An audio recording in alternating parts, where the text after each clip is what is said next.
আসসালামু আলাইকুম গাইস, আশা করি ভালো আছি। আমিও ভালো আছি। আজকে দেখুন, বিনোদপুর থেকে কাটাখালীর উদ্দেশ্য যাচ্ছি। অনেকদিন ধরে ভিডিও ছাড়িনি, ভিডিওটা দেখতে থাকুন। সাইডে অন্ধকার,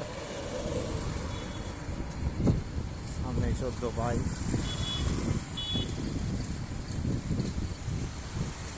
দেখতে থাকুন পুরো ভিডিওটা।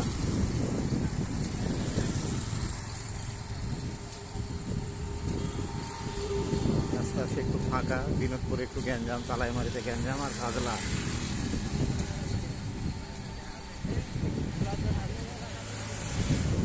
সামনে একটা ভ্যান যাচ্ছে, পার হয়ে গেল মনে হয়।